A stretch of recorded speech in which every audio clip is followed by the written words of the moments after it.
এবছর গঙ্গাসাগর যাবার পথে ফেরিঘাটে ঘটল এক ভয়ঙ্কর কাণ্ড, যা ঘটেছে জানলে আপনি চমকে উঠবেন। গঙ্গাসাগর যাবার পথে এমন কাণ্ড ঘটবে সত্যি আমি কখনো স্বপ্নেও কল্পনা করতে পারিনি। প্রতি বছরের ন্যায় 2026 এবছরও কিন্তু গঙ্গাসাগর মেলা হচ্ছে মহা জাঁকজমকপূর্ণভাবে। দূর দূরান্ত থেকে ভারতবর্ষের বিভিন্ন প্রান্ত থেকে হাজারে নয় লক্ষ লক্ষ পুণ্যার্থী ছুটে এসেছে গঙ্গাসাগরের দিকে। বলছে সব তীর্থ বারবার আর গঙ্গাসাগর একবার। এই গঙ্গাসাগর একবার পুণ্যতিথিতে স্নান করবার জন্য দেখতে পাচ্ছেন লট নম্বর 8-এ এই যে 1 নম্বর যে ফেরিঘাটটি রয়েছে সেখানে কিন্তু প্রচুর ভক্ত সমাগম এসে উপস্থিত হয়েছে, কিন্তু এখন রয়েছে ভাটা, যে কারণে কিন্তু লঞ্চ ছাড়তে অনেক দেরি হচ্ছে। প্রিয় বন্ধুরা, আপনারা জানেন গঙ্গাসাগরে আসার পথে এমন প্রবলেমের সম্মুখীন আপনারা যারা যারা এসেছেন কম বেশি আপনারা অনেকেই ফেস করেছেন। দেখতে পাচ্ছেন বড় বড় লাগেজ, বড় বড় বোকচা এবং বস্তার মধ্যে তাদের বিভিন্ন রকম সামগ্রী, শীতের পোশাক নিয়ে ছুটে চলেছে গঙ্গাসাগরের পথে। আগে একটা কথা ছিল সব তীর্থ বারবার আর গঙ্গাসাগর একবার। এই গঙ্গাসাগর মেলায় আসলে আপনি দেখতে পারবেন বাঙালির তুলনায় নন বেঙ্গলিরা অনেক আনাগোনা এই মেলাতে প্রচুর পরিমাণে হয়ে থাকে। প্রিয় বন্ধুরা, আমি এই লট নাম্বার 8 ধরেই কিন্তু আজ আমি যাব কোথায় বলুন তো, কুচুবেড়িয়া ঘাট, আর সেখান থেকে পার হয়ে আমি তারপর যাব গঙ্গাসাগরে। প্রিয় বন্ধুরা, এই যাত্রাপথটা কিন্তু একেবারেই সহজ ছিল না। এই যে বিশাল দীর্ঘ যাত্রাপথ এবং এই যে লাইনে প্রায় 5 ঘন্টা ধরে লাইনে দাঁড়িয়ে থাকার পর তারপর যখন খবর পেলাম যে জোয়ার আসছেন এবং অল্প অল্প করে লঞ্চ ছাড়া শুরু হয়েছে, দেখতেই পাচ্ছেন আমি কিন্তু এখন দাঁড়িয়ে রয়েছি এই যে 1 নম্বর ফেরিঘাটে এবং লট নাম্বার 8-এ। প্রিয় বন্ধুরা, দেখতেই পাচ্ছেন কী পরিমাণে ভক্ত সমাগম এসে উপস্থিত হয়েছে। ম্যাক্সিমামই কিন্তু ভারতবর্ষের বিভিন্ন প্রান্ত থেকে, তাদের অনেকের সঙ্গে আমি কথা বলেছি। কেউ এসেছে রাজস্থান, কেউ এসেছে বিহার, কেউ বা এসেছে উত্তরপ্রদেশ। প্রিয় বন্ধুরা, এবছর কুম্ভ মেলার ক্রেজটা একটু কম থাকার কারণে গঙ্গাসাগরে কিন্তু এবছর প্রচুর ভক্ত সমাগম হতে চলেছে। আর তারই মাঝে এমন কিছু কিছু বিপর্যয় প্রতি বছরই ঘটে, এবছরও তার ব্যতিক্রম নয়, ঘটছে।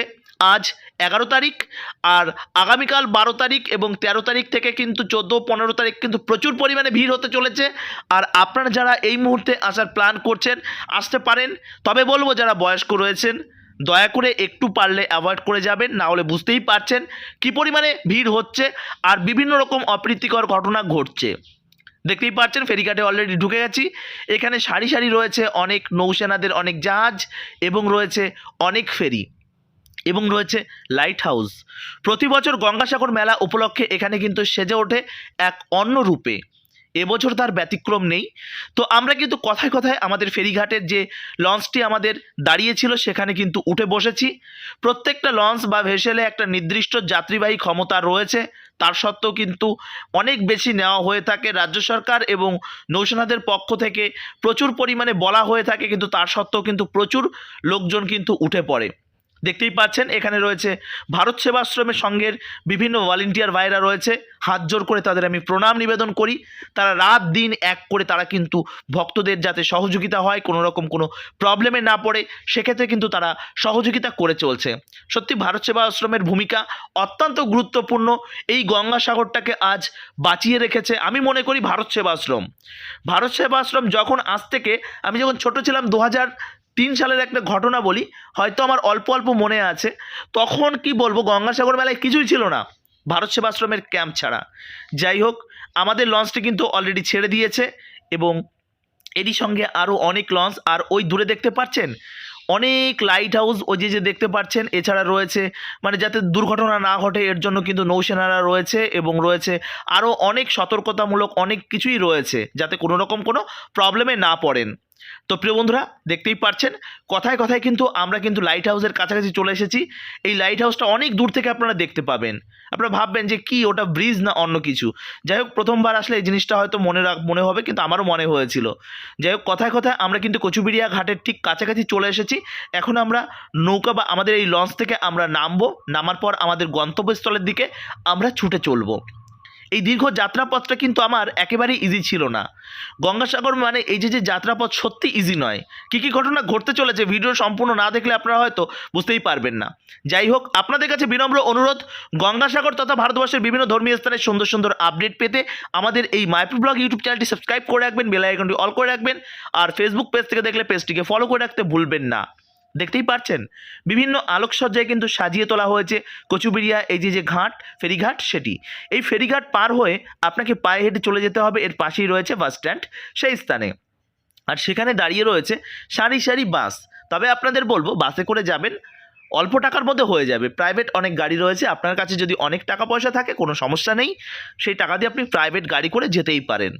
তো যাই হোক, দেখতেই পাচ্ছেন কত ভক্ত এসে উপস্থিত হয়েছে গঙ্গাসাগর মেলায়। সব তীর্থ বারবার আর গঙ্গাসাগর একবার। এবার ভাবছেন এই গঙ্গাসাগর মেলায় এই যে আসবেন, এখানে এসে থাকবেন কি, খাবেন কি, বা কী কী বৃত্তান্ত। এর আগের ভিডিওতে আমি দেখিয়েছি থাকবেন কোথায়, খাবেন কি, সব স্তরে আপনাদের জানিয়েছি। যাই হোক, এই ভিডিওতে আপনাদের দেখাচ্ছি এই যাত্রাপথে আপনাদের কী কী সমস্যা হতে পারে। প্রিয় বন্ধুরা, আপনারা যদি বয়স্ক হয়ে থাকেন তাহলে যাত্রাপথে আপনাদের অনেক অনেক প্রবলেম হবে। এবং আরও একটি কথা বলে রাখি, এই যে প্রত্যেক ভক্ত সমাগম হয়েছে এরই মাঝে কিন্তু অনেক অপ্রীতিকর ঘটনা ঘটে। যেমন ধরুন আপনার লাগেজ চুরি, আপনার মোবাইল ফোন চুরি, আপনার মানি পার্স চুরি ইত্যাদি ইত্যাদি। এমন ঘটনা কিন্তু প্রতিনিয়ত ঘটে থাকে। তো এই ভিড়ভাড়টা এড়িয়ে এখন কিন্তু আমরা এসে উপস্থিত হয়েছি যে গঙ্গাসাগরের যে কচুবেড়িয়ার যে ঘাটের বাস স্ট্যান্ড, সেই বাস স্ট্যান্ডে। দেখতে পাচ্ছেন বাস স্ট্যান্ড এরকম হাজার হাজার বাস এখানে সারিবদ্ধভাবে দাঁড়ানো রয়েছে। প্রত্যেকটা বাসের জন্য এরকমভাবে লাইন দিয়ে দাঁড়াবেন, এক একটা বাস ভরবে, ছেড়ে চলে যাবে, আবারও উঠবেন। চিন্তার কোনো কারণ নেই, বেশি ভিড়ভাড়টা করবেন না, কারণ হাজার হাজার বাস এখানে দাঁড়িয়ে থাকবে, আপনাকে না নিয়ে যাবে না। এই বিষয়ে একটু মাথায় রাখবেন, তার জন্য চিন্তার কোনো কারণ নেই, ধীরে ধীরে রিল্যাক্সে যাবেন। তো রাত হয়ে গেছে, ভয় একটু লাগছে, গিয়ে থাকবো কোথায়, খাবো কি, খিদেটাও পেয়েছে। তো আমি তো থাকবো আমাদের ইস্কন মন্দিরে, যেখানে রয়েছে আমার ব্যবস্থা। তো এরপরে আরও অনেক জায়গা রয়েছে, সেই সমস্ত জায়গায় কিন্তু আপনারা থাকতে পারেন। তবে বলে রাখি, আপনাদের খাবারের কোনো সমস্যা আশা করি হবে না। যদি আপনারা মনে করছেন খাবারের সমস্যা হচ্ছে, রিল্যাক্সে চলে আসবেন আমাদের ইস্কন মন্দিরে। সকাল থেকে রাত পর্যন্ত র্যামড্যাম এখানে প্রসাদের ব্যবস্থা থাকে, বসিয়ে আপনাদের প্রসাদ পাওয়ানো হয়, চিন্তার কোনো কারণ নেই। খাওয়া দাওয়া নিয়ে বিন্দুমাত্র চিন্তা নেই এই গঙ্গাসাগর মেলায়। তবে গঙ্গাসাগর মেলায় একটাই সমস্যা, যেটা হচ্ছে আপনি যদি সিঙ্গেল আসেন তাহলে আপনার থাকার প্রবলেম হবে। কেননা আপনি আপনার লাগেজ নিয়ে আপনি রাত্রে নাইট স্টে করলেন, কিন্তু আপনার পটি পেতে পারে, বাথরুম পেতে পারে, স্নান করতে যেতে হতে পারে। সেক্ষেত্রে luggage, mobile phone, money purse কোথায় রাখবেন? আপনি কাউকে ভরসা করবেন না। বারবার বলছি, আপনার সঙ্গে পরিচিত হয়ে গেলেও আপনি ভরসা করবেন না, আপনি মহা প্রবলেমে পড়বেন। এর জন্য বারবার বলি আপনাদের যে আপনারা একটু সতর্ক থাকুন, সাবধানে থাকুন, যাতে কোনো রকম কোনো সমস্যায় না পড়েন। তা সত্ত্বেও আপনারা শোনেন না। আপনাদের কি বলবো, আমারই অনেক সময় মোবাইল ফোন হারিয়ে যাচ্ছে, ব্যাগ হারিয়ে যাচ্ছে, বৃন্দাবনে তো এমন ঘটনা ঘটেছে। তো যাই হোক, তো আমরা কিন্তু অলরেডি চলে এসেছি কোথায় বলুন তো, আমাদের যে গঙ্গাসাগর মেলা, সেই মেলার যে বাসগুলো যেখানে ছাড়ছে এখান থেকে বাসে উঠবো এখন আমি। আর বাসে উঠে আমি কিন্তু রওনা দেব আমাদের গন্তব্যস্থলের দিকে, গঙ্গাসাগর মেলায়। সময় বেশি লাগবে না, ওই মিনিট 40 লাগবে। আর আপনি যদি অফ সিজনে আসেন তাহলে আরও অল্প টাইমের মধ্যে চলে যেতে পারেন। তবে আপনারা যদি শারীরিকভাবে খুব একটা সক্ষম না হন তাহলে আপনাদের বলবো যে আপনারা যখন গঙ্গাসাগর মেলা থাকবে না তখন। আমি আমার বাসে উঠে পড়েছি, আর আমি কিন্তু কেবিনে বসেছি, কেননা একটু ভিডিও করব, কিন্তু রাস্তায় এত পরিমাণে কুয়াশা আর এত পরিমাণে জার্কিং ছিল, যে কারণে ভিডিওটা খুব একটা তুলতে পারিনি। সারাদিনের ক্লান্তিটা রয়েছে, যে কারণে তো সমস্যা একটু হচ্ছেই, বুঝতেই পারেন আপনারা।